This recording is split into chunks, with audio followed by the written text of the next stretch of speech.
Hey everybody, welcome to Do You Believe on Paranormal Zone TV. Hey, thanks everyone for joining me tonight. And for those of you who are watching the show and you haven't subscribed yet, would you please subscribe to the show? I'd really appreciate it. And I got one. This is Halloween season. Yay, I got one, my first one. You know what? Tonight we got a great show. I'm so excited to bring you Darren Evans. He's a paranormal researcher. He's a ZOZO Ouija board demon survivor. And he's got a terrifying story to tell us, and I'm excited for him to tell everybody as well. Darren, welcome to the show. Hi, Noreen. Thanks for having me. Oh, my pleasure. I'm so excited to have you again. Now, Darren, before we start with your story, now they made a movie about your story. Is that the I Am ZoZo movie? The film I Am ZoZo is based on my research.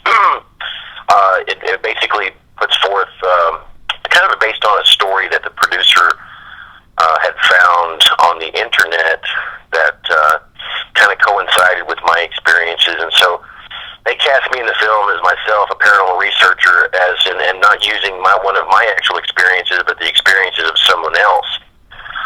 And so they kind of interwove that with my involvement into the film as a paranormal researcher that comes and interviews the individual that become possessed by ZoZo in the film. And so it was filmed on Super 8 film, which was the first full featured film to use that type of grainy look, that ethereal feel that you see in a lot of horror films, films such as the original I Spit on Your Grave and all those early horror films. It was filmed using that type of look, and so and they had that in mind when they filmed it, and it was just a laborious process that involved only being able to film so many minutes of film without having to take the old school camera and reload it and all that kind of stuff. So it was a really fun experience, and although the film wasn't released in theaters, it did enjoy a worldwide distribution, and it's in the red boxes and the Walmarts and all that kind of stuff. So yeah, it's called I Am ZoZo, and it's been out now for about 6 months. Mm-hmm. Now, what is this ZoZo phenomena? What is that all about? In 2009, when I began to do a lot of digging and research on this particular entity and the experiences from people on Ouija boards, I created a website about it, and I started to document the stories and my research. And so basically, overnight, it kind of developed into what I coined the ZoZo phenomena. Oh, okay. Now, Darren, did you ever write your book, ZoZo Is Coming? No, I did receive a few offers. I mean, I've wrote tons of chapters of it, and I'm still writing as it unfolds, as it evolves. For whatever reason, the publishers that I contacted to try to get a deal on a book were pretty scared about the whole thing, and although they said it was a good idea, they were very apprehensive as to publish my writings, and so it was somewhat discouraging, but I know that it's going to happen sometime.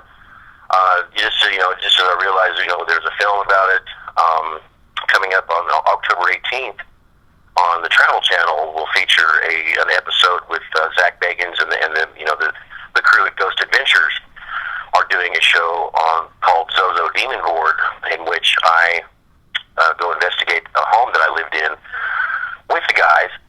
And so it's receiving lots of media attention. However, the book still remains in the archives and is yet to be published. Oh, I hope you write that book. Now, Darren, is it important that we first tell them right now about ZoZo, or should we just go ahead and have you tell your story and then we talk about ZoZo after your story? Well, I'll tell you, if everybody loves a great scary story, and as far as the term ZoZo is, I've received countless emails, hundreds and hundreds of emails from people all over the world that have experienced this phenomenon. And so it's probably best to just inform people, if they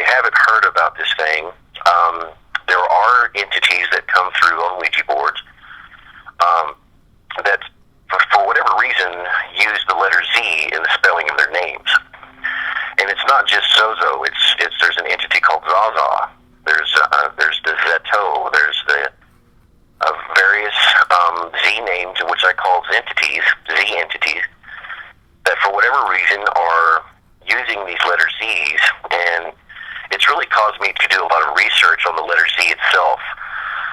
And it's an incredibly puzzling phenomenon. Recently, I discovered that insurance companies have documented that, and I'm not trying to scare our listeners. I'm not trying to scare anyone. I'm kind of the guy that just sets forth my research and take from it as you will. But there's a lot of evidence, and these insurance companies have developed reports that state that people that have the letter Z in their license plates have more of a chance or involved in more fatalities and more traffic accidents and that types of thing. And this is the type of information that when I come across it, I document it and put it in my archives for the book and for just basically information purposes. Now, do I think that if in your name there's the letter Z that you're in some kind of danger? No, I don't think that. But I do think that there's a lot of interesting information historically.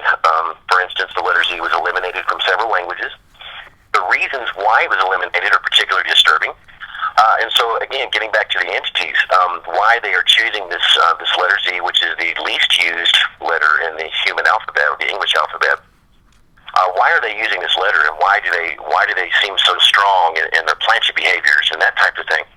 And so, while there are a lot of people that study Ouija phenomena, like Robert Murch, a good friend of mine, and people like that, I'm kind of the guy that goes more in depth into the subconscious understandings. I document these entities, what they say, with the similarities, these types of things, and I'm probably the guy that warns people the most that the Ouija boards can be very dangerous, and then I constantly tell people to avoid them and to stay away from them. Of course, it doesn't do much good because your average paranormal enthusiast, one of the first things that they want to do to experience the paranormal is jump on a Ouija board, and there's literally millions and millions of them out there. Mm-hmm. And so I'm the guy that warns people that things, weird things can happen, with the Ouija boards, and in particular, ZOZO, ZOZO, and these strange Z-named entities that come forth. Now, I aired a show with Murch and the fellow that collects planchettes. I forget his name. Hodge. Is that his last name or first name? Brandon Hodge, yes. He's a planchet expert. Yes. He's a planchet collector, expert, historian, yes. And neither one of them have any fear at all over the Ouija board. None whatsoever.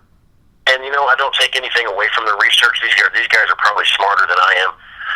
And they're involved in all types of paranormal conferences. They have a lot of exposure. And I think partly it's because of their exposure and them being so-called paranormal celebrities, I think that they're, and similar to what Rosemary and Guiley has said about Ouija boards, they do not show fear. And, I can understand that because fear plays a role when you use Ouija boards. But I think due to their involvement and their popularity, that it's kind of, it's something that they're not going to just actively say, hey, stay away from Ouija boards. I mean, they collect them, they show them at paranormal conferences. And so they're not as, they're very reluctant to say, hey, dangerous things can happen. But I'm a guy that documents these things and consults actual hauntings. I'm the guy that's gone through this, and I've seen the danger involved. I've seen the paranormality of these things. And so I'm very quick to warn people about these things, and I will continue to do so, especially because they're marketed to children with pink and purple pastel boards. And the sheer fact and the sheer numbers of these teenagers and preteens that contact me scared out of their minds when this ZOZO entity comes into their lives and threatens to rape them and use blasphemous words and vulgarities and sexually perverse types of communication. And therefore, I'm forced to err on the side of caution, Noreen. Oh my God! So, how do you characterize ZOZO then? How would you characterize it? Okay, the characterization. That's we could talk all night about this, Noreen. As far as characterization, is ZOZO a ghost? Is it a phantom? Is it a poltergeist? Is it a demon? Those are the types of questions that people ask me all the time. How do we get rid of it once it comes into your life? And to be honest with you, I have educated guesses. I do believe it to be a demonic force, and I have my reasons for that.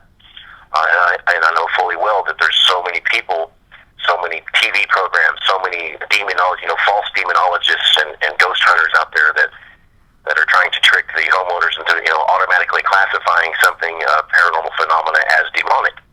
Well, I can safely rest on the side of the demonic here when it comes to ZoZo, because of the sheer number of people that are encountering it on Ouija boards, and the things that it has to say, and the paranormal phenomena that exists and happens when this thing is encountered. It will actually tell you that it's a demon. And therefore, based on all my information and all my research and talking to people in Italy, actual demonologists that have contacted me to help me try to figure out, and the world to figure out, what it is we're dealing with in this ZoZo phenomena, which I consider to be one of the scariest and realest paranormal phenomenons in the world at this time. Oh my God! Now, when you get emails and you're contacted because these teenagers and maybe even adults have been in contact with ZoZo, and the threats from ZoZo, do any of those threats, have any of them did they happen to them? Anything happen to these people? Noreen, I've dealt with 2 cases involving suicide in the military with the ZoZo phenomenon, which really bothered me and still does. Numerous car accidents, numerous attempted suicides, and for whatever reason, the ZoZo entity it seems to choose its participants, and most of the time, the participants are usually in some way under some type of medical diagnosis or suffering from depression, from various ailments. Now, it doesn't happen all the time, but I'm able to assimilate the data and come to conclusions based on the similarities, and that's what I do a lot of this on my spare time, and I really just try to help people deal with this reality that when ZoZo comes through, if you continue to communicate with it, then there is attachments that can happen.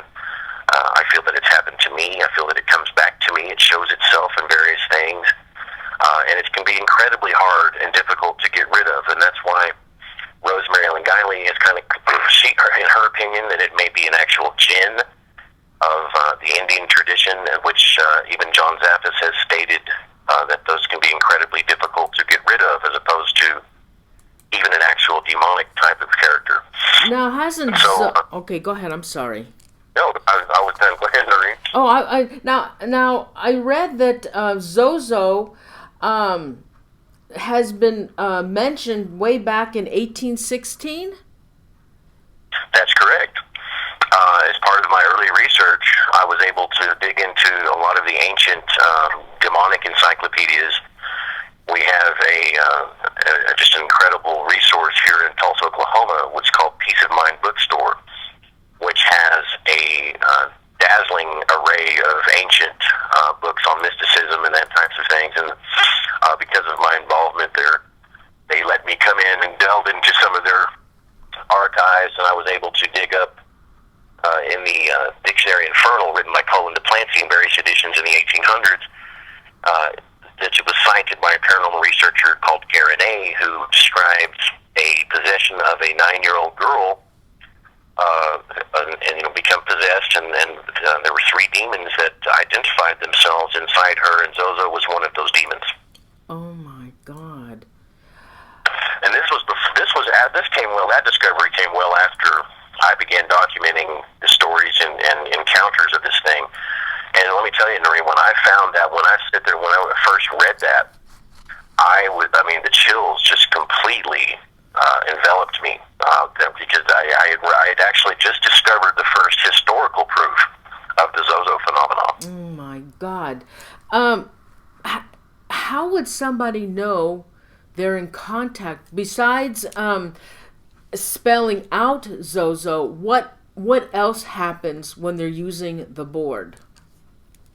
Well, in most of the instances, it pretends to be a deceased loved one, and that is also an element of its trickster type personification.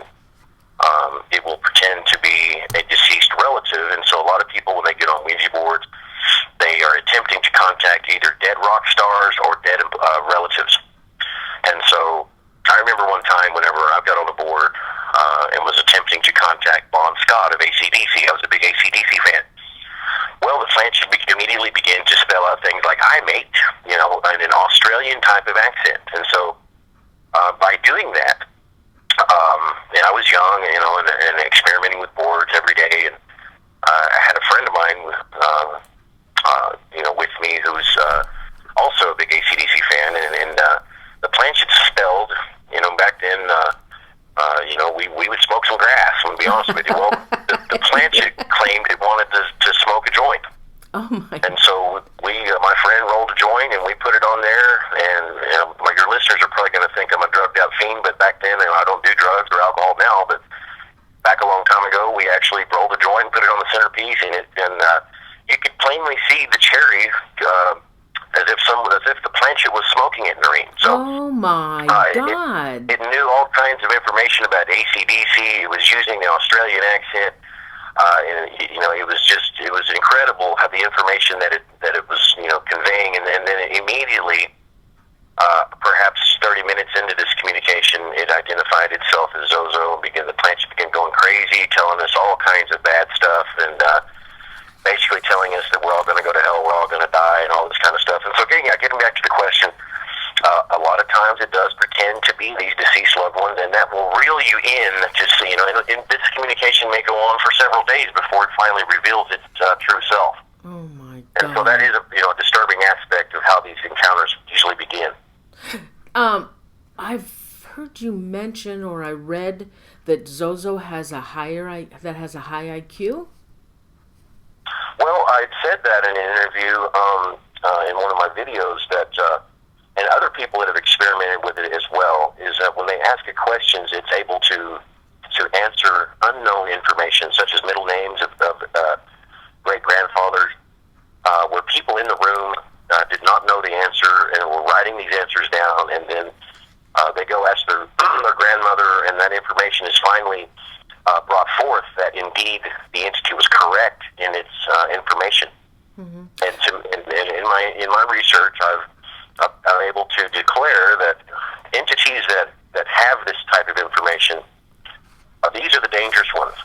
Now, I don't believe that every time, if you're speaking to an elemental spirit or something that is not discarnate, something that is not demonic, then I think that they have a more limited power of this unknown information exchange. And so, and that's what I tell people in emails and in my correspondence is if you're coming across something that has direct information of the unknown, then you're dealing with something that's very powerful and something that has an emotional intelligence and possibly even a higher IQ than we do as humans.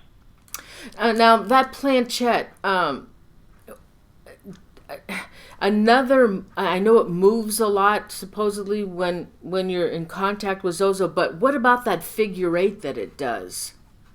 Now the figure 8 is symbolic of eternity, of different magical mysticism type of sigils and that type of thing used in magic and mysticism. And so it often does a figure 8 motion, and it's almost like it spells an inverted Z. If you look at a planchette and a board, and if you can picture it going into the shape of a Z and then going backwards into an inverted Z, that's another strange theory of mine.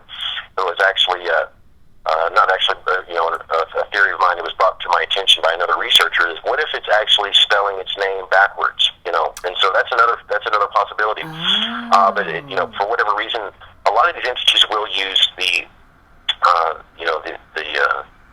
8 or that type of shape, the shape of infinity to announce itself, and sometimes even when they say goodbye, they'll do that. And so this figure 8, it's very it's basically unknown why they do it, and we're puzzled as to why it does, but all we can do is speculate.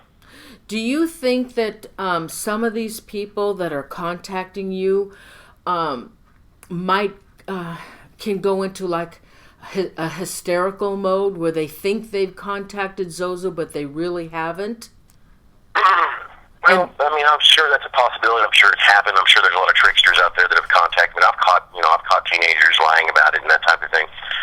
And usually when I get on the phone with someone, I can weed them out pretty well. I'm kind of born with an ability to, in speaking with someone, able to identify whether or not they're telling me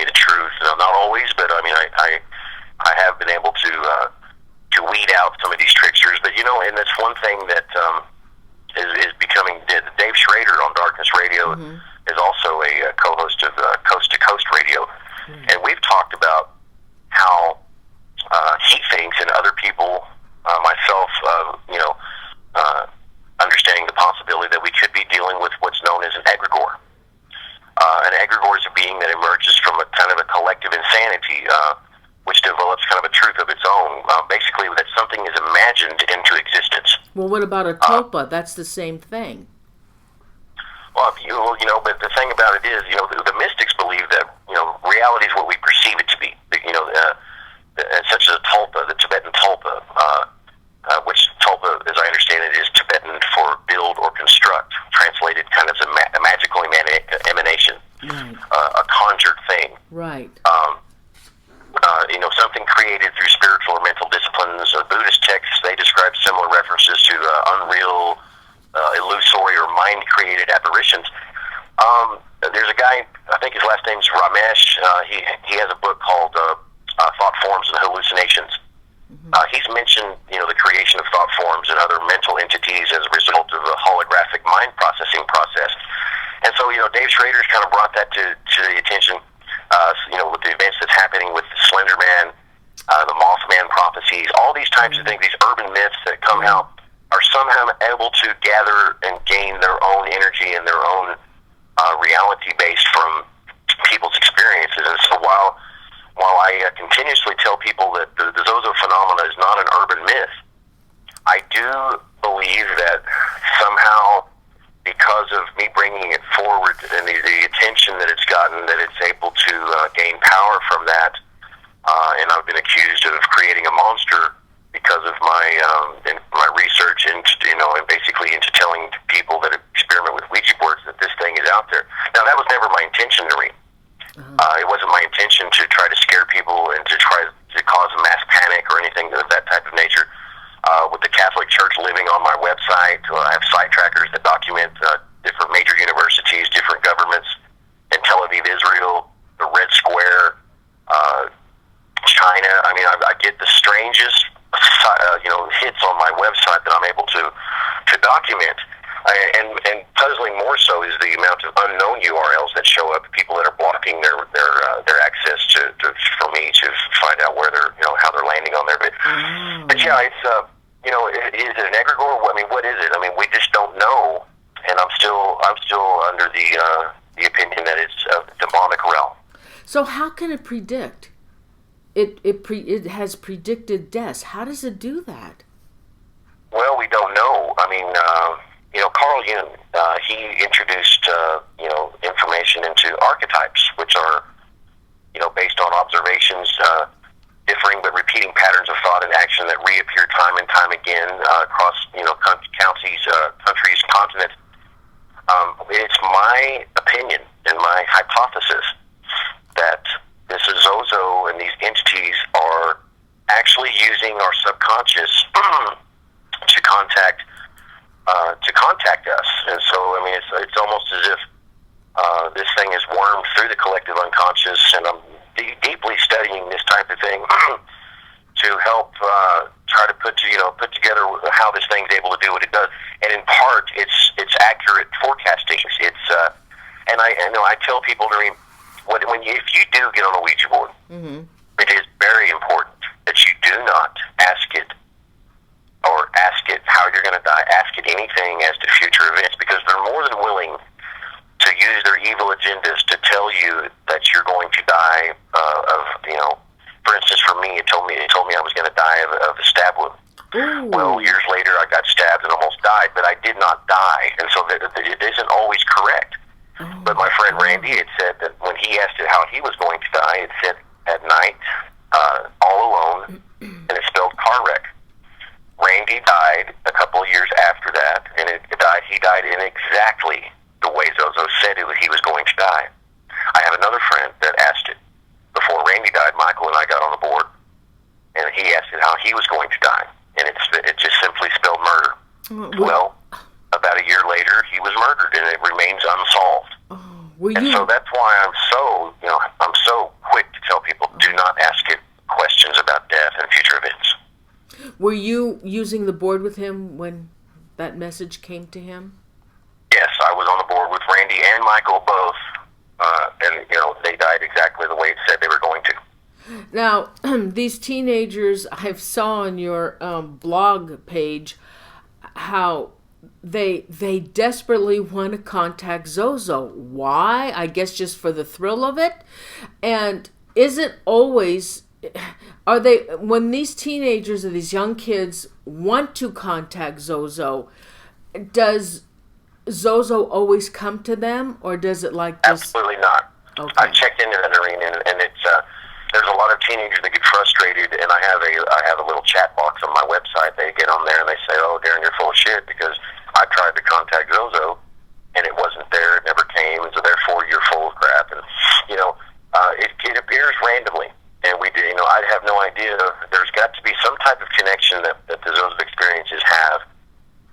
In my opinion, I don't know. I've been contacted by satanic groups asking me how to conjure it, asking me if I've had a background in mysticism and that type of thing. And I used to practice on just a very strange chaos magic back when I was in my 20s. And basically, this thing told me how to do that and how to develop that. And so, using mirror magic, and it was always telling me to practice mirror magic. And so I got into that kind of stuff, and it basically wound up having a nervous breakdown. It required 2 separate exorcisms for the things that I was doing, and the things it was telling me to do involved mind telepathy, which is, again, a lot of these people that are experiencing this, they're hearing voices in their mind, they plainly hear this thing talking to them. Now, these are the more severe cases, and it's not always the case. There are a lot of cases, there are a lot of people that get on there and they actually talk to this thing.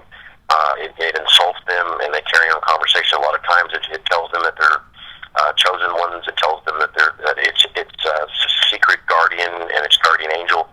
These are all tactics that it uses to reel you further in so that it can actually become attached from type of a bio concept, a biological concept attachment.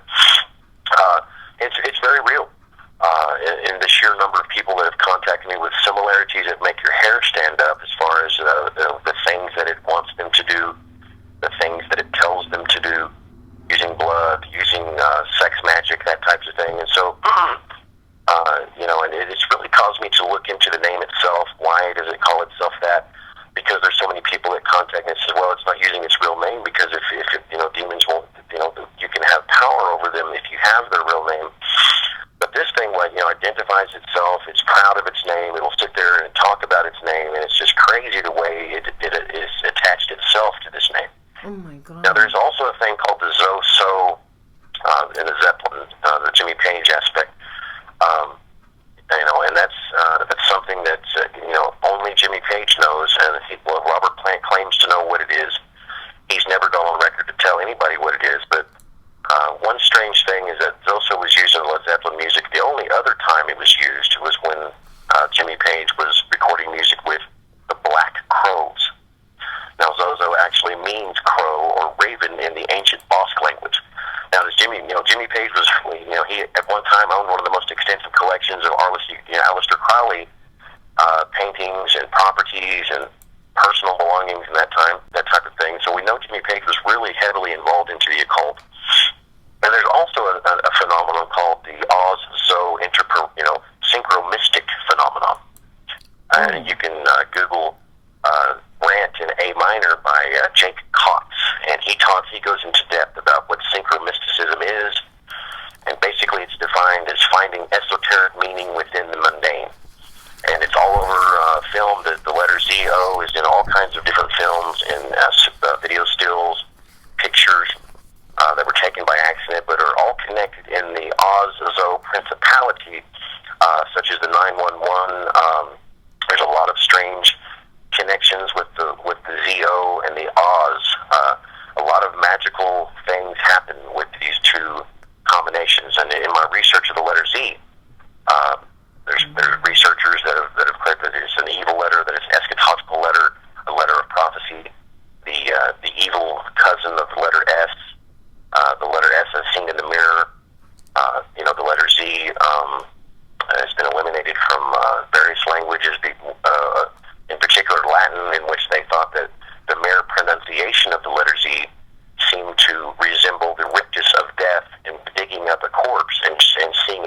and when you go zzz, your teeth are are put in such a pronunciatory type of way.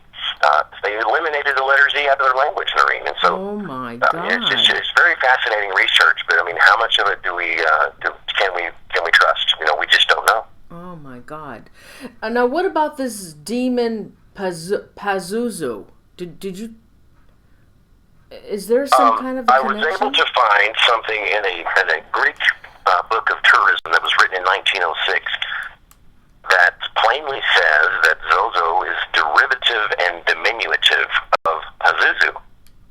And so I don't know if that's just kind of a coincidental name game type thing, but we do know that demons can be diminutive, which means they attach themselves to particular objects or words or even names. And so, having found another historical reference in 1906 to ZOZO, it seems that at least in the Greek theater that they claim that, or this particular author claimed that it was another name for Pazuzu. And so, and interesting, Noreen, I don't know if you've heard about this, but there are ZOZO churches popping up everywhere. What? Now, ZOZO is a Greek word that basically means fellowship and enlightenment in Christianity. And these are Christian churches that are popping up. And so is ZOZO knowing that? Is he mocking that type of word? We just don't know, but we do know that these ZOZO churches are gaining in popularity, and they're just a Christian, another example of a denomination that's coming forth in Christianity. And so it's caused me to wonder: is this being mocking that type of name and using that? We just don't know. I do know that there's the cult of Zotes in the Mayan civilizations that worshipped a vampire bat type being. There's the Zo people of Burma, which was an indigenous tribe that practiced Viz animism, which is basically the belief that ghosts inhabit objects and people and places and things and everything. And so this term Zoroastrianism, this Zo term has showed up in so many types of magical and demonic and mystic type of significances. And so, again, it's just something in my research that I try to pinpoint. And actually, I've contacted a linguistic scholar that actually did a big essay on the ZO term, and he was able to actually research it all the way back to early Western Africa and the voodoo. The early voodoo tribes, in which he says that Zo actually stands for spiritual leader. And so is it something that John Zappis hypothesized that it could be an actual deity? John doesn't believe that it's a demon. Oh, he Zappis believes that it's an actual deity. And there's some controversy between him and I as to why he believes that. But I don't believe that a deity is usually something that's worshipped and is an actual... Isn't it? I just don't know. He could be correct, but I just don't know. I tend to lean towards it being demonic, and I'm sure John's got his reasons for believing that it's an actual deity or deity. But it just remains a very puzzling and controversial phenomenon. Now, okay, so can other demonic presence come through the Ouija board, but then when ZOZO shows up, is that the end of everybody else? ZOZO is there to stay? No. ZOZO often comes across with the mama entity that spells its name M-A-M-A. Oh my God. Oh my God. Yeah. Oh my God. I did the Ouija board one night with a certain person, and we were getting mama on the board. Yeah. Mama is everywhere too, and Mama can be just as disgusting as ZOZO. They often fight for board control. Oh. In some cases, they tend to work with one another. I've been contacted by several people that have had Mama experiences in which ZOZO and Mama actually get into a blasphemous exchange with one another on the board. And so, I've read several books on missionaries, these Christian missionaries that go into other countries and spread the gospel. They have some of the most mind-numbing, just incredible paranormal events in association with exorcisms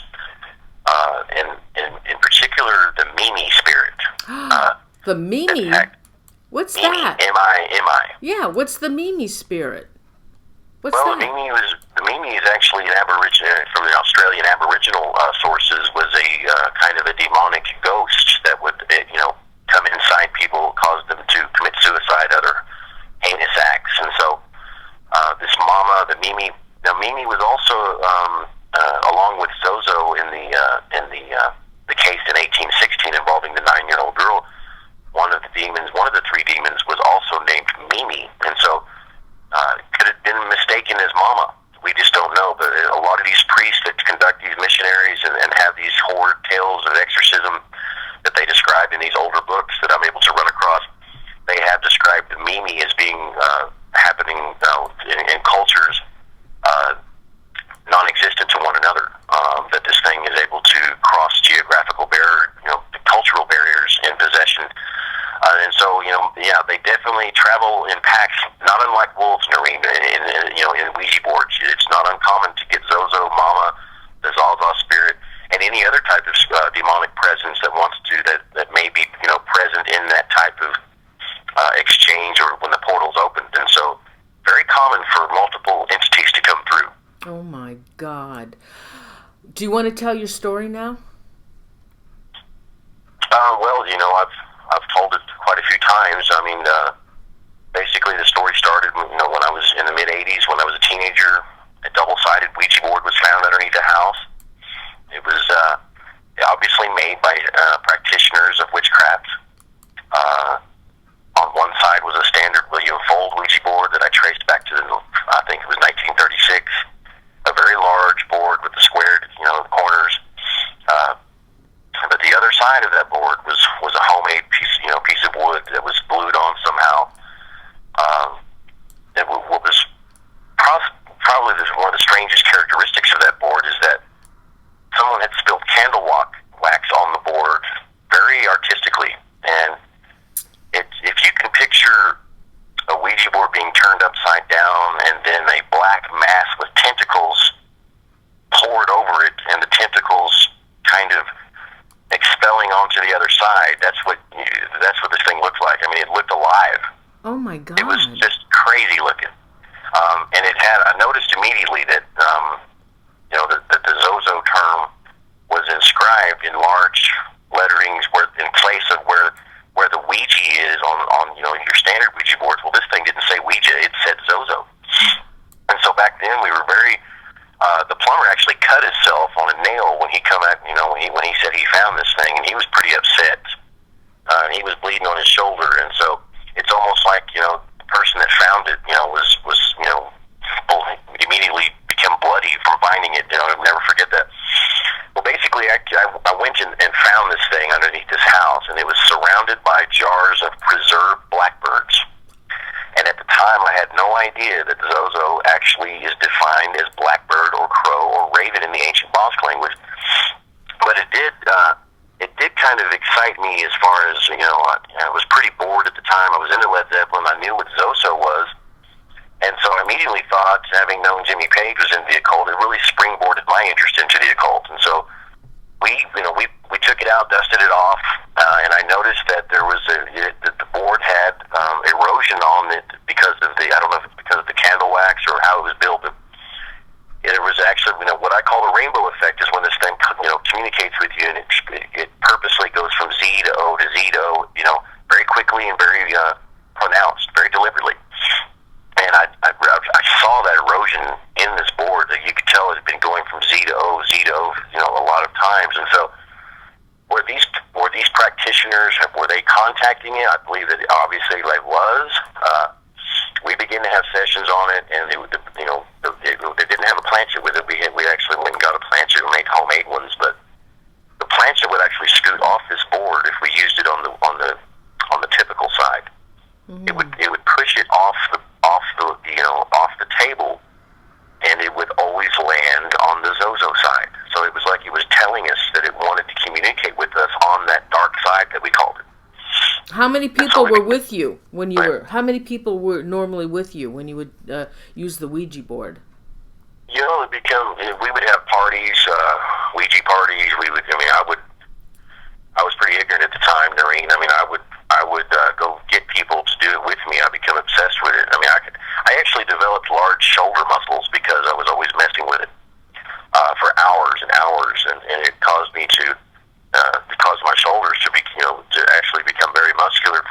my hands up all the time, and placing them gently on the planchette. Anyway, some very strange things began to happen.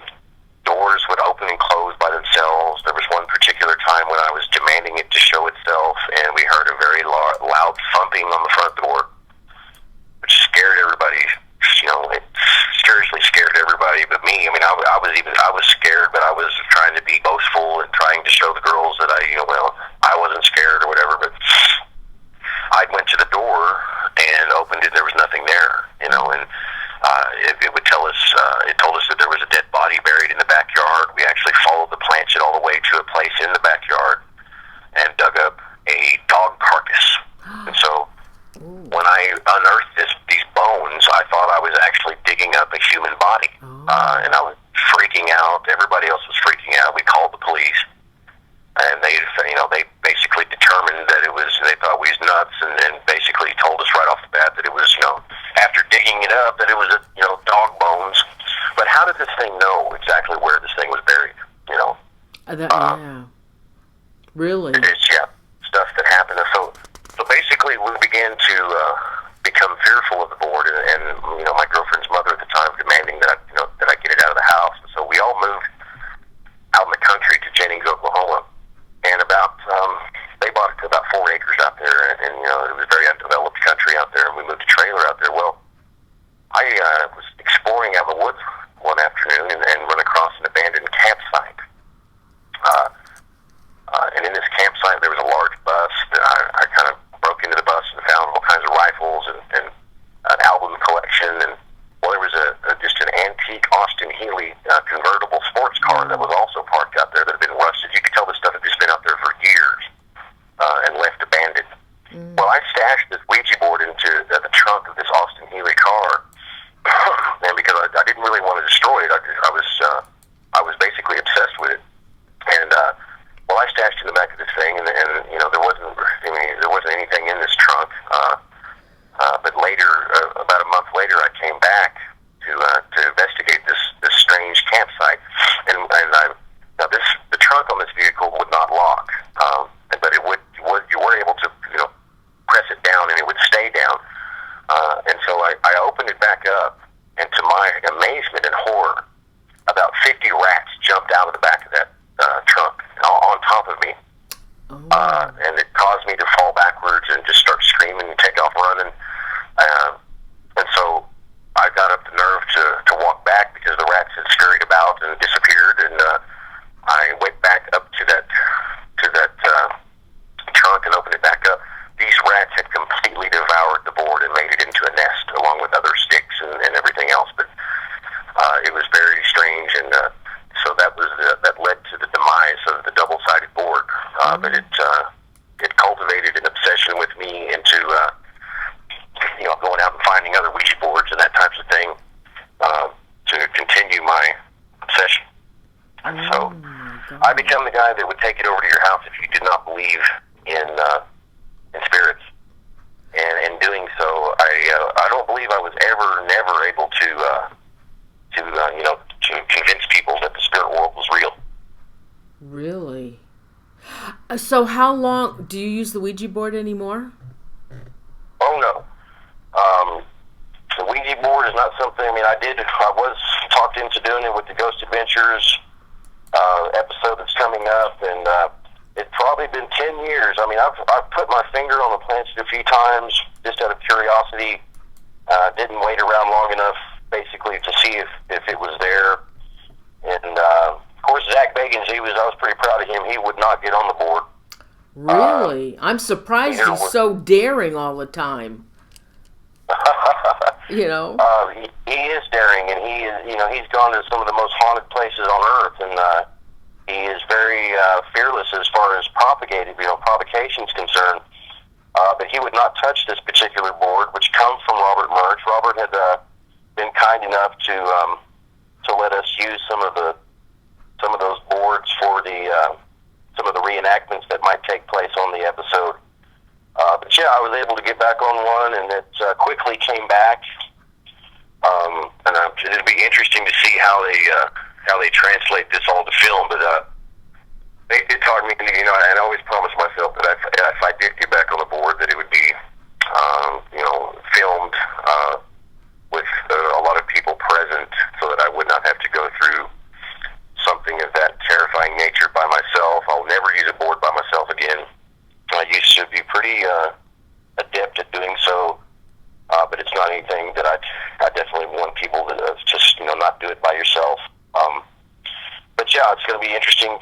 on October 18th on the Travel Channel. Ghost Adventures is on October doing 18th? So at the Hudson House, which was a house that I lived in, that I was doing a lot of research in, and unknowingly my son that lived with me was using a board behind my back. And anyway, we tell that whole story that's coming up October 18th. Oh, awesome. I'll be watching. Oh, my gosh. Now, why is it dangerous to use the Ouija board by yourself? Well, I think because we are able to, me and Robert's talked about this, and he leans towards, the idiomotor effect, and we've had several conversations about, why shouldn't someone use it alone, and I definitely think that we're able to tap into our subconscious when we do these Ouija boards. However, I don't feel that the idiomotor effect is a total explanation for communicating with unknown intelligences on Ouija boards. For a start, one would expect that the ideomotorized movements of the participants to conflict with one another, not to produce lengthy, unexpected and meaningful sentences and messages that sometimes, deliver accurate unknown information, that we talked about. There has to be some type of yet scientifically unexplained unifying force at work, where all the movements are somehow, resolved into a group effect. But how do we explain, Noreen, how the ideomotor effect working independently? I'll say 4 people are using a board, and it immediately produces coherent sentences. We would have to assume that that they had the exact same sentences in mind unconsciously at the microsecond that they put their fingers on the planchette. Well, do you think the spirit is really moving that planchette, or is it the individuals that have their fingers on that planchette that are moving it? Well, that's what they can't explain. I mean, none of these Ouija, so-called experts can tell me how, people, 3 or 4, 2 people, whatever, however many people's on the board, how is it that these sentences are unified immediately and unfold independently? I mean, how are we able to, how are words that we would never misspell, why are they suddenly misspelled? There's just too much unexplainable things going on when we use Ouija boards, and it cannot be scientifically explained. I don't care who you are. I will debate this with anybody, and they will never be able to totally tell me how all these people are able to use this ideomotor effect that they can't explain, and how they're able to immediately spell out things that using a unifying principle, and that's what can't be. That's the unexplainable part of this whole ideomotorized action. And so when you use it by yourself, I think that can be very dangerous, because if you are, again, I do believe that we are able to contact our subconscious, but I also believe that these demonic forces are able to tap in to our mind power and to our subconscious, and able to communicate with us, and even influence our muscular movements to help us spell these things out. And so I'm just another guy that has my own opinions about it, but I've just received so many emails from people and talked to so many people and consulted in so many haunting cases where Ouija boards were thought to have caused the haunting. I think John Zaffis had gone on record to say that he believes that perhaps 75% of hauntings are caused by Ouija boards. Yeah.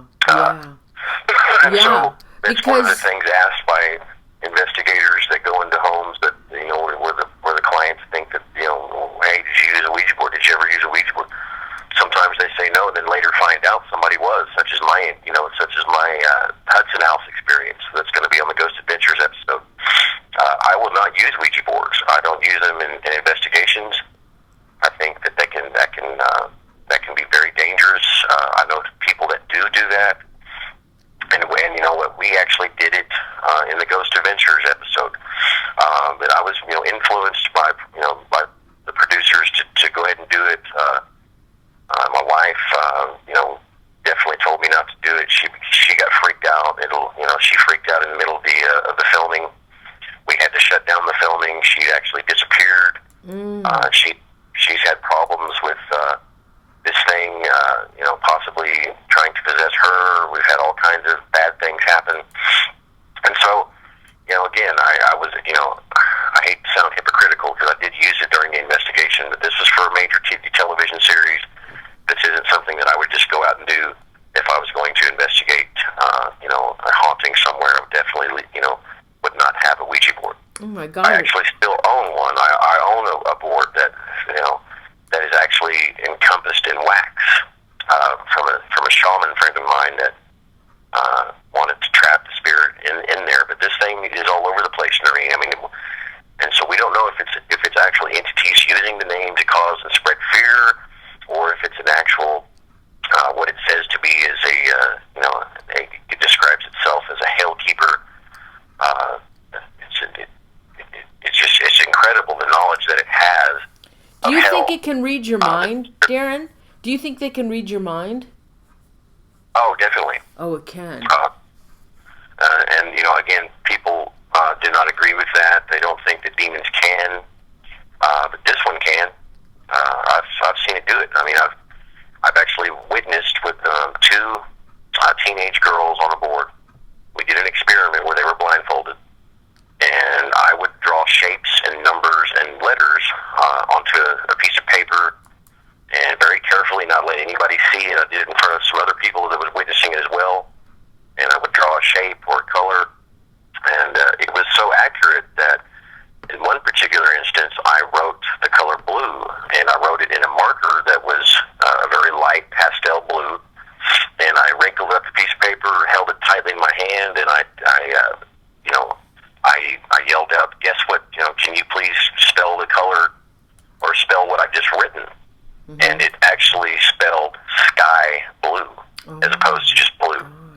This went on for about an hour, and after doing that, now ZoZo claimed to be attached to a skull necklace inside this house that was my girlfriend's son's necklace. And after that session was over, we all sat down and we didn't realize where this necklace was. It was hanging on the banister of a 4-porch banister waterbed that was in this bedroom, and there was one mirror in that room. Well, I told the girls to ask it where ZoZo was, and it spelled mirror.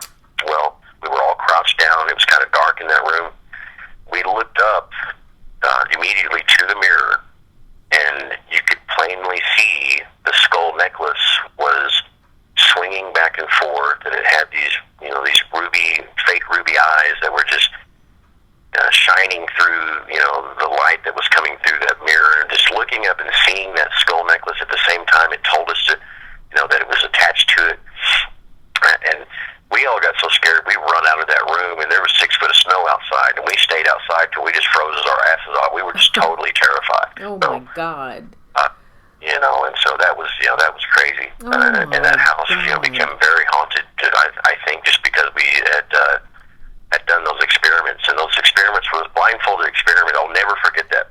And the strange thing, having interviewed the scientific researchers, at the University of British Columbia that are using Ouija boards to tap into the subconscious, people are able, even blindfolded, to hone into the letter Z when they're on Ouija boards, whether they're turned upside down and blindfolded, which is another puzzling aspect of this whole phenomenon. How are they able to hone in to this strange letter Z? Oh my God.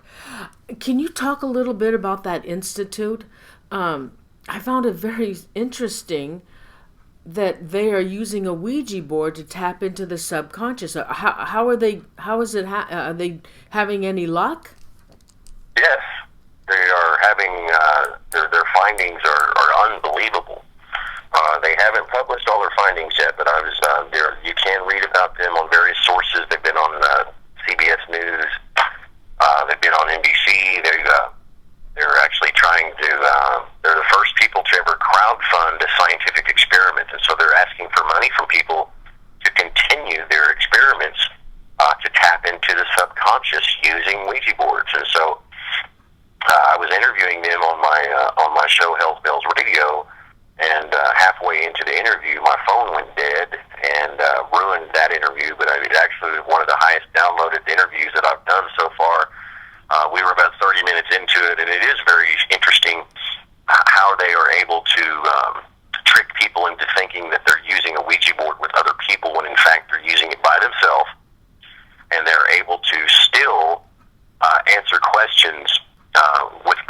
accuracy than they would if they were not blindfolded. So as far as you messages. Okay, so as far as their responses, you mean the planchette spelling it out on the board?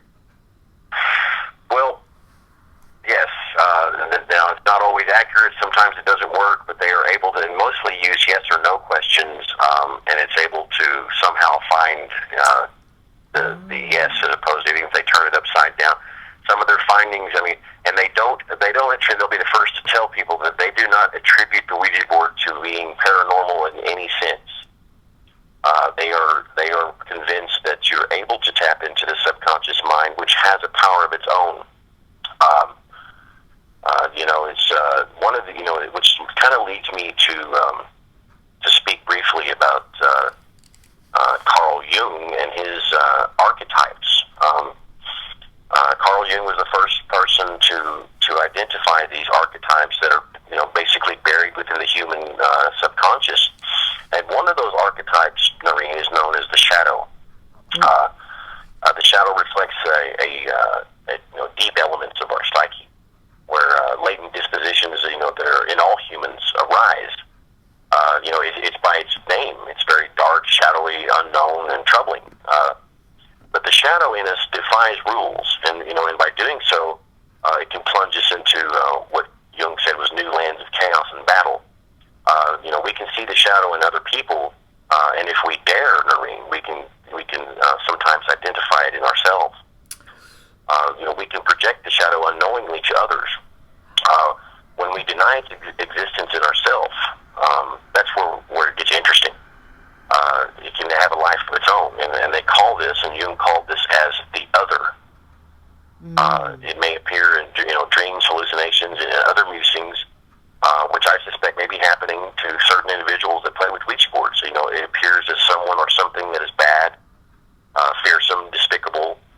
It may seduce people through false friendships, such as what ZoZo does with the deceased relatives, or threatened us with callous disregard. But encounters with the other, as an aspect of the subconscious, may reveal deeper thoughts and fears. It can take over direct physical action within the person. And so this is Carl Jung, the famous psychologist, that basically described archetypes within our human psyche that can take our bodies over. And so, do these archetypes have their own conscious? I mean, we just don't know. The human mind is such a fascinating thing and such an unexplored thing. And so, are we talking to spirits? Are we talking to spirits that actually live inside ourselves in what Jung described as the collective unconscious? I think so. And I think that's what ties the ideomotor action. It ties the subconscious to these archetypes and spirits and demons that can exist. Just like Aleister Crowley said, he said the demons of the mind, the demons of the Goetia, exist inside the human mind. And so it's it's pretty deep. Oh no! Hey, you know what? I can attest to that, because this other person that I was doing the Ouija board, I can put my hand on the planchette and it would never move. I could sit there for a year and the damn thing won't move. But this other person that I used the Ouija board with, you see, I was never afraid because I knew it wasn't coming from me. It was coming from that other person. And this other person is supposed to have attachments.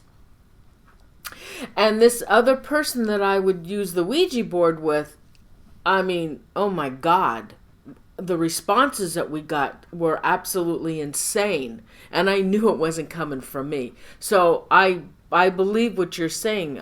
This other person that had the attachments, it could have been also coming from those attachments through their hands.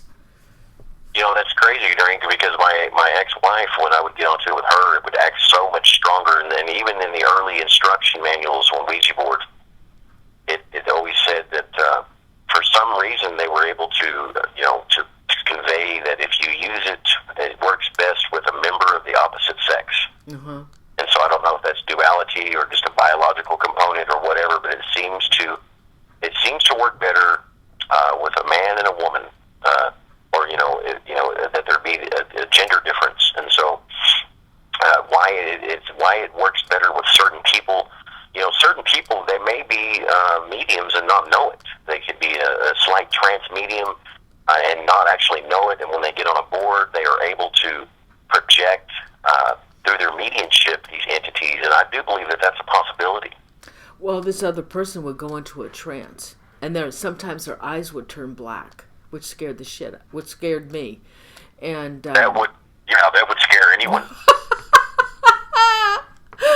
Oh my God! And you don't think do you think any of those anything coming from the board could have been in my house? Could be in my house? I'm such an open-minded person, Noreen, that you probably wouldn't like my answer, but I would say that is a possibility, and that's what I tell people that contact me. There's a lot of people that contact me that they get on board, this thing comes, it tells them that they're going to go to hell, it uses sexual perverse literature, and they've never heard of ZoZo before, and so they get on their computers and they Google ZoZo, and they come across me, because I'm all over the place when it comes to this type of Ouija phenomenon. When people look it up or direct it to my website, they then get my email, and they are just totally floorboarded by that they didn't know what this thing was, and all of a sudden they do a little research on it, and they come to find out that thousands of people have experienced it, and so it can be very alarming. It was alarming to me whenever I remember reading the first encounter of ZoZo on the internet when the internet first came out back in the 90s, because I become such absorbed with this damn thing that I don't know if you've ever seen The Possession of Emily Rose, I believe that's the name of the movie, but when she becomes possessed, she started to see demonic faces in people. I was actually having that phenomenon before that movie came out. And it literally drove me almost to the point of insanity. I had several nervous breakdowns and was hospitalized because of I was able to, or I thought I was able to see demons following me.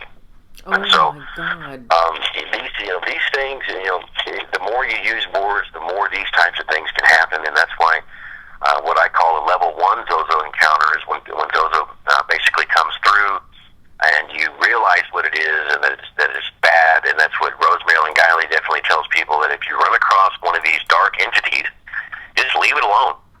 Do not continue to speak with it, because whether subconsciously we know what's going on or not, these things can scare you, and they scare a lot of people.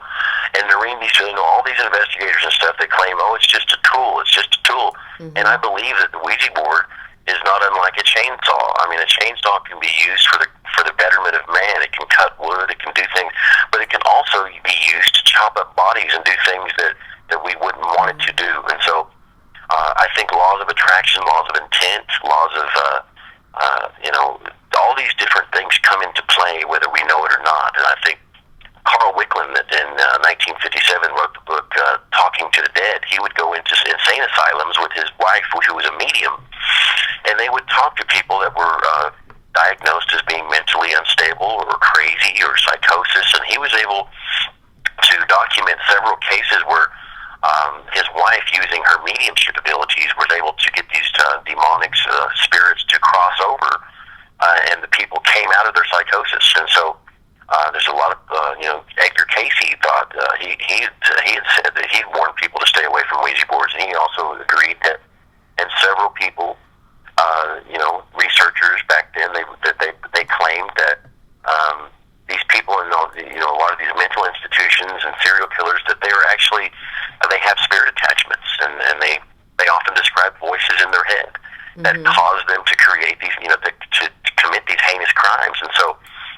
are these spirits, are they able to get into our subconscious, like the shadow and like the other, and like, the trickster archetype? Are they able to use these and contact these archetypes to influence human behavior? I think it's a real possibility, and I think that when you use Ouija boards, that you open up that possibility to getting spirit attachments from these things like ZoZo and ZoZo and all these different entities. I think that it's a very real possibility that Ouija boards open the door to the demonic. A lot of people agree with you on that. Can you get possessed? Can you get a possession from using the Ouija board after a certain period of time? I think total spirit possession is very rare in the Catholic Church. The exorcists that I was able to communicate with that are actually field all agree that, even though possessions are on the rise, I think it's very rare. But here's what I think is much more possible, is the oppressive side of it, and that's what leads to these total demonic cases, or these demonic possession cases. Spirit attachments can start out, with your change of behavior, with you isolating yourself from your friends and family. It can cause you to take drugs. I think people that have spirit attachments are not aware of it, and I don't think it necessarily takes a Ouija board for it to happen. But I don't think that total possession happens nearly as often as a lot of the paranormal researchers would like to say. But I think that it's more oppression. I think it's more of these things becoming somehow intertwined biologically in your subconscious that cause you to change, that cause, or is some able to, using synchronicity to cause misfortune in your life. And I think that's what happened to me. I never was fully possessed, but I was pretty close to it in my behavior and the things that I was doing. And so, do I think possession is? I do believe it's real. I do believe it can happen, and I've worked cases where people claim to have become possessed. One woman, she developed what's called alien hand syndrome. She contacted me after getting on a Ouija board and talking to this ZOZO entity. Well, she lost control of one of her arms and actually locked herself in a closet for hours at a time, masturbating furiously. Oh my God! And so she developed an alien hand syndrome. Now, this woman actually drove all the way from South Carolina to Oklahoma to come meet me, which I was pretty freaked out by that. But she actually turned out to be a pretty good, a good woman that had definitely had a serious problem with an attachment. And so I was able to, to try to help her as I continue to try to help other people. But yeah, possession is real. It does happen, and I just don't think it happens with the regularity that is put forth in Hollywood and films and that type of thing. Oh my God! So, how would you, if somebody is going to use the Ouija board, is there a certain way to open the board before you start your communication, and is there a way to close the board when you're finished? Well, a lot of people use silver. They use different tokens and totems and earth, wind, and fire, and that type of thing. A lot of people that are Wiccans, they create a circle of light. A lot of people use prayer, protective spells and rituals and that types of thing. But I can't honestly say with any confidence of anything that you can use to protect yourself. I think that when you use a Ouija board, I think that it's like opening the door and letting a bar full of strangers come into your house.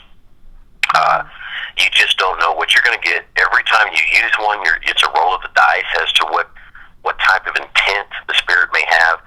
And the Alcoholics Anonymous was supposedly written, from a Ouija board. That's a very positive thing. Those two sisters that recently, a couple of years ago, come out with the Board of Light or the Spirit of Light or whatever book that they come out with, that we're supposedly talking to angels through Ouija boards. The Sept prophecies. There are instances where positive communication has come forth, but in talking to various researchers and other people, how many good stories do you hear that come from Ouija boards? 98% of these stories that come out involve something that uses blasphemous communication. I can remember when ZoZo was using Latin to cuss me out, using the most horrifying words that I could ever seen. I got in a cuss match with it, and this thing won. We're dealing with something. And at that time, of course, I'd been communicating with it regularly, and it would throw fits. Sometimes it would be nice, but most of the time, it would try to convince me to kill people, to rape women. It knew when women were on their menstrual cycle, and it would embarrass them, and it caused me to lose friends. It was crazy the communications that I was doing. I'd actually had, just notebooks and notebooks of information that someone would have to stand over the board because we didn't know what it was saying. It would go so quick able to decipher it unless someone was above us with a notebook and paper. Now how does that happen?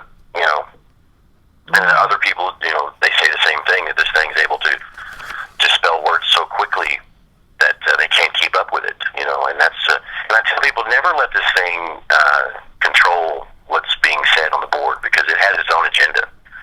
And so while I continue to warn people to stay off these things, there's with this new Ouija movie that's coming out by Brian Goldner, the CEO of Hasbro, that's coming out with Battleship and all these different movies that they based on these board games. The movie's coming out, and so I think that with their aggressive marketing of the board, how are they able, the owners of these Ouija boards, how are they able to now come out with a movie that's a horror film that says, is it just a game? I mean, it's very controversial, and I think that when this movie comes out, I think there's going to be millions of more people that get on boards, and it's scary to me, because I care about people. I care about what happens to people when they run across these things, and so hopefully there's not going to be an incident such as what's happened in the news recently with the Slender Man, where two teenage girls basically tried to murder one of their friends, and they were convinced that Slender Man told them to do it. And Slender Man is a fictitious entity, but people believe that it's real, and so it all comes back to these thought forms and how much energy, how real do they get? Because so many people believe in them, do they somehow manifest their own agenda? And so that's why I'm going to continue to research the ZOZO phenomena to see. Hopefully, nothing terrible happens, and I pray that it doesn't. But I do think that there's going to be more and more people that run across this thing in the future, and so I'll be keeping my eye out. Oh yeah, after this movie comes out. Now, when I Am ZoZo came out, did you see an influx of incidents? Yes. Oh, you did? Recently contacted by a guy that has a very chilling tale of what he's gone through with ZoZo that started in the 60s, and basically has caused him to go from a Christian believer to a devil worshiper, and was telling me how he was in a Blockbuster video rental store and had looked up and actually saw the I Am ZoZo film in the new release category, and then looked up and saw a friend of his that he hasn't seen in 20 years that actually used the Ouija board with him, which started the phenomena in his case. And he was very troubled as to the coincidental side of things. How was he able to be at this place at a particular time, not knowing the film was coming out, and see the I Am ZoZo film, and then looking up and seeing the same guy that he used a Ouija board with so many years before, and how it still remains in his life, and the bad things that are happening. And so, and having talked to a private over in Afghanistan that actually committed suicide after speaking with this thing, and he told me how scared he was of it and how it was in his mind, and there's been bad things happen, and I feel somewhat guilty because I have exposed it, and I have to constantly trying to keep in terms with myself as to do I have some type of responsibility, and I'm able to, certain people are able to tell me, Darren, you just did what you thought you thought you were warning people, and I do warn people, and I have caused people to not get back on boards, and so I do think that people need to be aware that these things exist, and so that's me. I have a responsibility to warn people about this thing, and I'm going to continue to do it. I mean, somebody's got to do it. It might as well be someone like me that's had a lot of experiences and have documented the experiences of so many people. Darren, you need to have that book published. I know, and I plan on it someday. It's going to happen. I'm also gonna film a documentary about all this, and hopefully it'll be a documentary type book release with an electronic form and all that kind of stuff. So I'm kind of working behind the scenes. It just hasn't taken place yet. I I am a pretty decent writer, but I mean, I'm not an author. So maybe someone will step forth and help me write it, and maybe it'll come. It's so controversial that the publisher, and I got all the way into step 3. There's a whole process when you go through this book writing, as far as what you have to do without an agent to submit these types of materials. And I was able to get hooked up with a major publisher who was thinking about going ahead and going forth with it.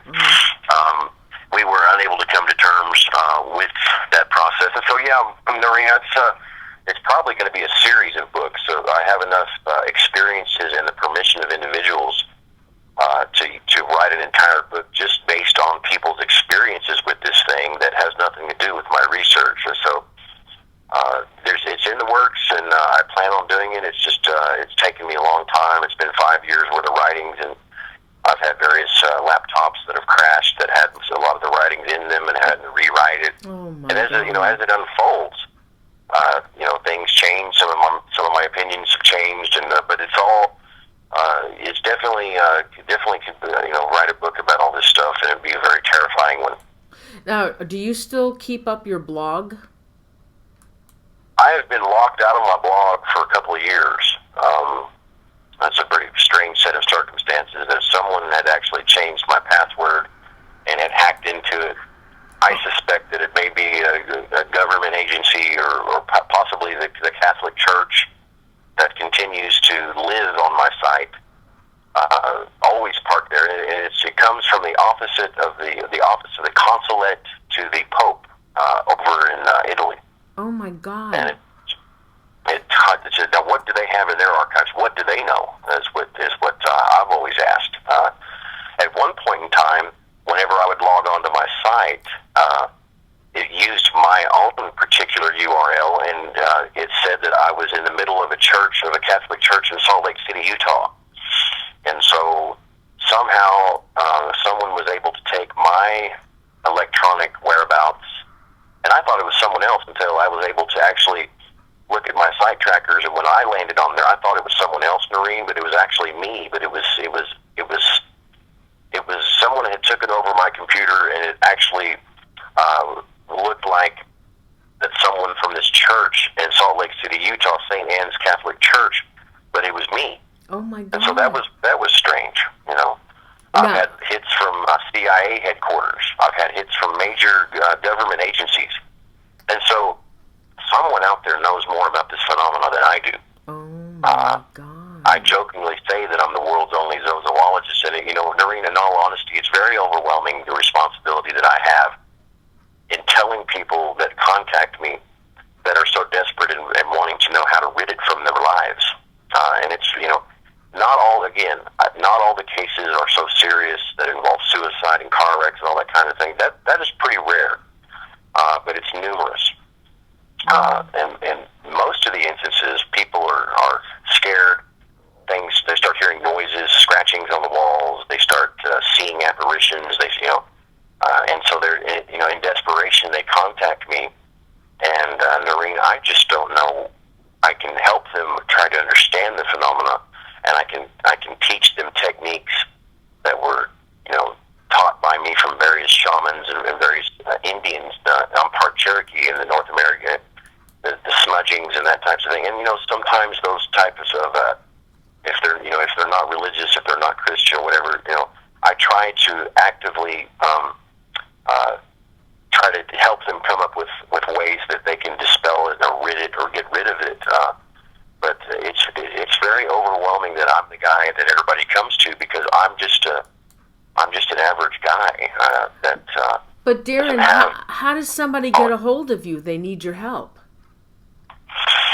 Well, 99% of the time they will Google this phenomenon, and they will go to my blog site, and at the opening page of the blog site it gives my email address, and so that's Darren Evans at Darren Evans Paranormal at gmail.com is where all that stuff comes through. So any of the listeners or anybody that hears this later on in archive streamings or whatever, if they need to contact me, they can do so by Darren Evans Paranormal at gmail.com, or they can just Google the term ZOZO, and they'll come across my site, which has my email address and ways to get a hold That was, now the blog spot was ZOZO, the Ouija spirit.blogspot.com. Actually, ZOZO the Ouija Spirit .blogspot.com, but that's kind of hard to remember. So basically, you just Google ZOZO phenomena, and I'm one of the top 3 links that you can link to get to that site. Well, I'm actually basically just Google ZOZO phenomena, and you'll find me. Oh, I'm actually showing them the URL. I've got that. Yeah, up. yeah. Oh my God. Yeah, that site's had over 1 million hits, and it's crazy. I've got site trackers on there where you can see on the globe. There's a spinning globe on that site that has red dots from everybody that's ever visited that site, and it encompasses the whole world, and it just terrifies me that type of interest into this phenomena has taken place. There's hits from the middles of the Arctic Ocean.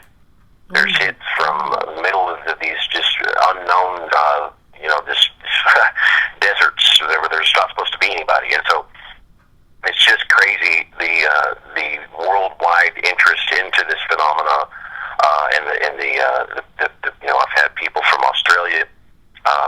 There's a guy that does a lot of exorcisms over in Australia that's run across several cases involving ZOZO. I was going to interview him on Hell's Bells Radio, and still, it's Father Barry May, and he's kind of the John Zaffis of Australia. Oh. And he's run across it several times, and I get a lot of emails from Australia. I've even gotten an email from a guy that lived in a village in Iraq, and he claims that the whole village is terrified of this thing, that they actually use homemade Ouija boards to contact it, and that various people in this village have become possessed by it. Oh my God. Yeah.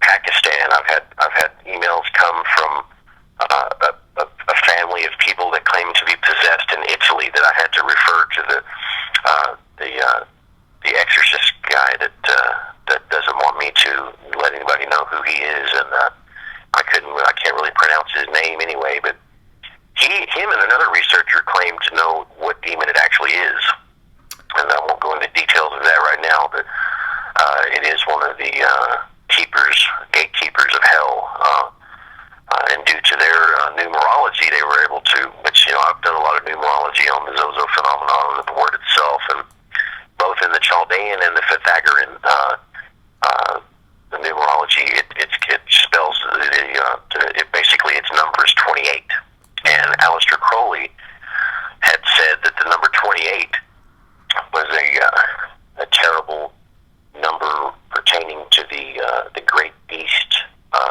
Belial. And so, 28 comes to 1, and every time I look at a watch or the gas pump, I see 1111. And so, and people that have these ZOZO encounters, they also experience a lot of synchronicity, and it's caused me to look into that phenomenon as well. How does synchronicity come into play with the ZOZO phenomena? As it actually wormed its way into our subconscious, and we're able to detect these random occurrences. And so again, synchromysticism. If people look up again that Rant in Z Minor by Jake Kotz is a very, very interesting blog on the internet that basically shows the evidence that this Zo-Oz principality, this synchromysticism, is out there. It's unexplainable, but it happens. And there was I forget which horror movie that I watched here a while back, but it involved a Ouija board. One scene had a particular Ouija board, and there was, in that scene, the camera got close to this. It was actually a board that was scratched onto the floor, a wooden floor, and the camera very carefully went in, and all you could see was the Z and O. Oh. And so, were the filmmakers aware of the ZOZO phenomenon? Did they use that to some, after the Ghost Adventures, after the film comes out and the Ghost Adventures episode comes out, maybe I'll be able to tell the story of Robert Murch told me about the connection between these films and the Ghost Adventures and all that. But there is a connection to the ZOZO phenomenon. I'm not able to say what it is, but it's very, very interesting. Well, let me know when you can. I'll bring you back on the show. Sounds good, Marie. But yeah, it continues to be very controversial, and we're going to keep our eye on it and see what happens. And we just hope that people, when they use Ouija boards in the arena, I hope that they're able to do the right thing. If this thing comes through, just cease all communication with it. Get rid of the board and go along with your life, and don't be scared of it, because these things do prey on fear. My God. Darren, thank you so much. Oh my God, what a fabulous show this was tonight. Thank you so much. Oh my God, so much information. Oh, this was wonderful. It was a pleasure to have you on the show. Thank you so much, Darren. And please, welcome, Darren, Noreen. please write that book. Please. Okay. I will, Noreen. Thanks for having me on. Thank you. God Good bless night. you. Thank you. Good night. Oh my God. Darren, you were so awesome. Oh my God, I would have loved to have kept Darren on another hour. It was so awesome tonight. I hope you guys liked the show. He was so good. I really enjoyed it. I really enjoyed this. Everybody, thanks so much for joining me tonight. Hey, Dave. Dave's in. Hey, Dave. Hey everybody, thanks. I see everybody in here, and thanks so much for joining me tonight. And don't forget, if you haven't subscribed to my channel, please do so. And my shows starting in October are going to be on Thursdays. So this coming Thursday, October 2nd, my guest is Kevin Eads. He's written a book on eerie America, and it's on it's a travel guide to the macabre. So I love those kind of stories, and so he should give us some pretty good stuff, pretty good macabre stories. On Thursday, October 9th, I have Rob Goutreau, and he's written a book, and he talks to the dead. And on October 16th, I have a guest, and he actually, for, maybe the last 10 years or so, he has been studying reverse EVP phenomena. And I'm really excited about that one as well. And on the 23rd, I have Jason McLeod, who's written a book. And his book is called Dark Siege, and it's about a haunted house. His haunted house that he lived in, extremely haunted. And on the 30th, I have a show, the Valeska House. I've been wanting to do a show for so long on the Valeska House. And I have a guest, and he's like a historian. He has been, for the last 30 years, he has been investigating the Valeska House. And he knows everything about it. And he's even been trying to find out who the murderer was at the Valeska House. And I'm really excited about that. So he will be on the 30th. We're going to talk about the Valeska House. And then after that, Anthony Sanchez will be joining me and Dave Spinks for an EVP, an ITC session. And I would really like to try and contact the spirits at the Valeska House. And so that's it for my month of October. And so I hope you all will join me. And again, thank you everybody so much.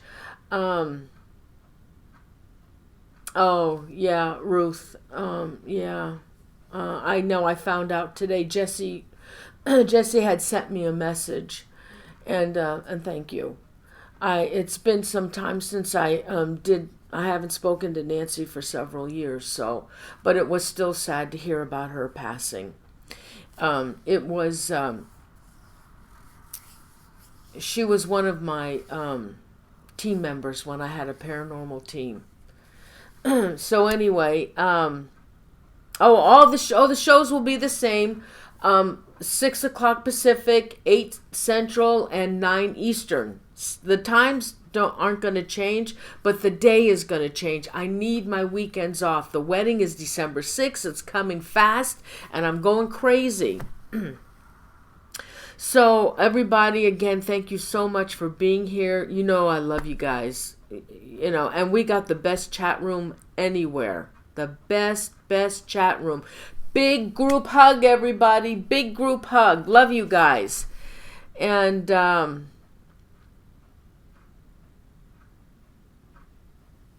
yeah, Nancy Bowman. Yeah, she was, it was Nancy Bowman. It was my, I had a team to start with. There was only 4 of us.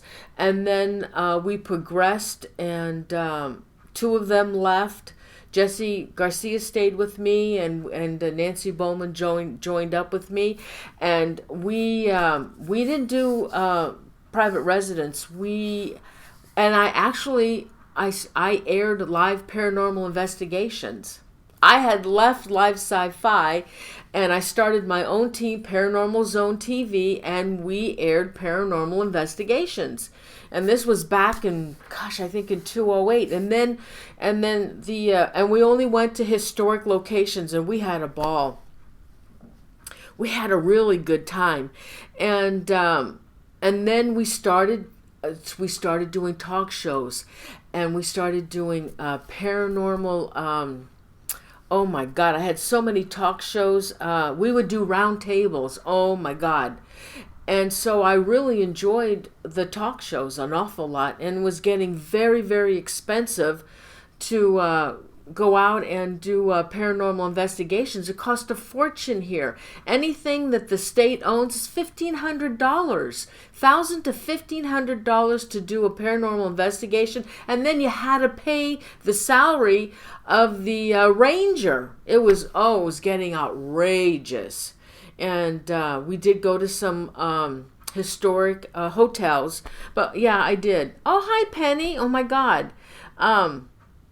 A question and answer. Oh, it's one of these nights I will. My friend, my former team member, Jesse, he wants to come live and do an ITC session. He's never done one before. So I'll set up a date with that, and can do a Q&A as well.